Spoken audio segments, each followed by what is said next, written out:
Bilingual education in America has changed immensely over time. As the student population has changed, so has the need for different bilingual programs.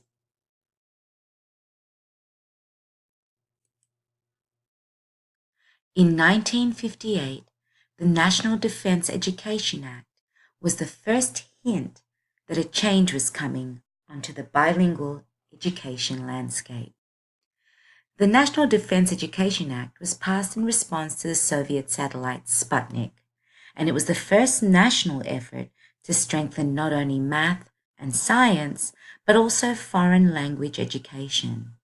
Although the subsidies began as modest, they were expanded upon under the Great Society reforms. It was the Civil Rights Act of 1964 that by extension would play a critical role in the future landscape of bilingual education. Although it did not specifically address bilingual education, it opened the door by prohibiting discrimination in any federally funded program. The wording was, "No person in the United States shall, on the ground of race, color, or national origin, be excluded from participation in, be denied the benefits of, or be subjected to discrimination under any program or activity receiving federally financial assistance."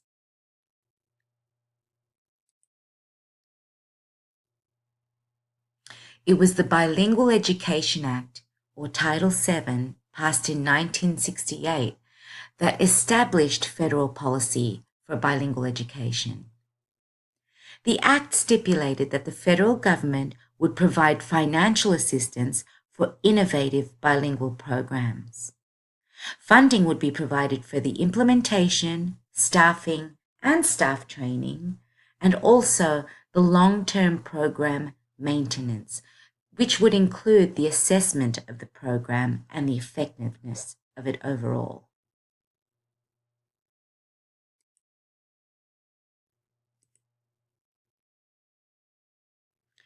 In 1974, Serna versus Portales in New Mexico broke open the nature of bilingual education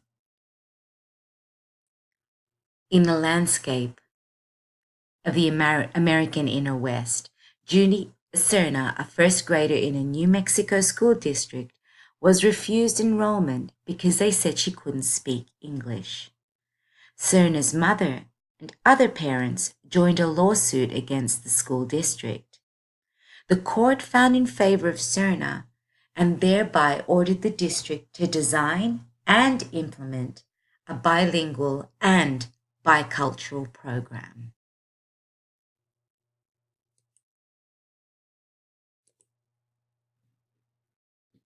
It was Lau v. Nichols, the Supreme Court case of 1974, that really redirected and reframed the language and the discussion about bilingual education over the next few years.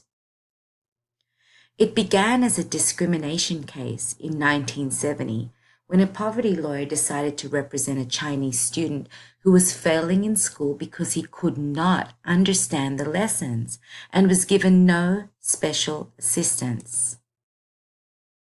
But the school district countered that its policies could not have been discriminatory because it offered the exact same instruction to all students, regardless of national origin. However, Justice William O. Douglas found in favor of the plaintiffs, stating that there is no equality of treatment merely by providing students with the same facilities, textbooks, teachers, and curriculum. For students who do not understand English are effectively foreclosed from any meaningful education. The new guidelines from the outcome of this case became known as the Lau remedies and would guide the direction of where bilingual education would head over the next few years.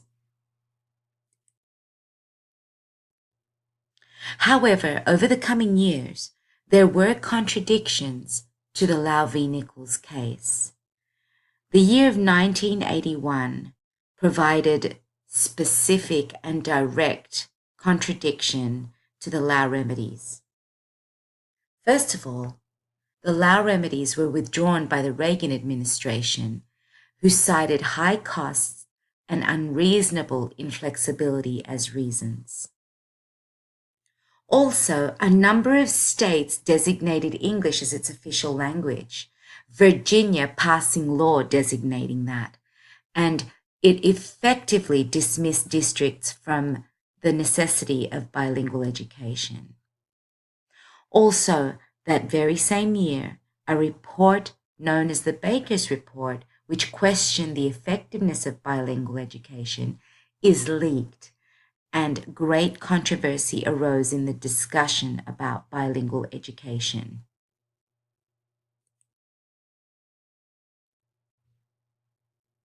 In 1981 also, a federal appeals court ruled in favor of Castañeda, the plaintiff in the court case Castañeda versus Picard.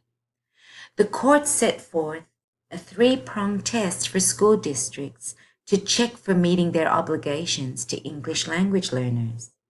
The first of those prongs was that all bilingual programs should be based on sound educational theory.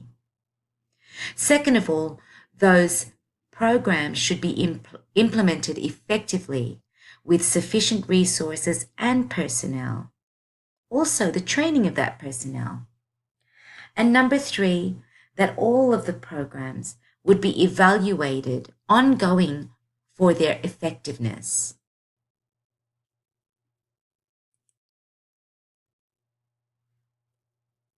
Further down the historical timeline of bilingual education, in 1988, Proposition 227 was passed. Proposition 227 was passed in the state primary ballot in California. It requires that all California public schools would teach limited English proficiency students in special classes that are taught nearly completely in English.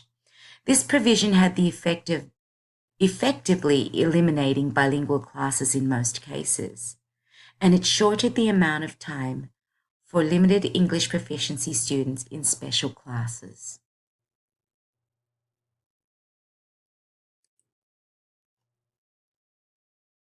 More recently, Massachusetts Governor Baker signs an English language overhaul into law in 2017. This law deemed that school districts will be able to continue using immersion or choose a different approach to meet their student needs. Immersion had at times been controversial in the bilingual community. However, there were some districts that were finding it to be effective, so they would be allowed to keep the program if they saw fit.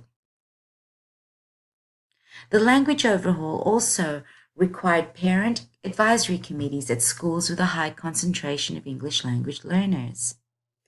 This raised the expectations for data collection and program evaluations, and the Department of Elementary and Secondary Education will be charged with developing seals of biliteracy for high school diplomas, recognizing students proficient in English and another language.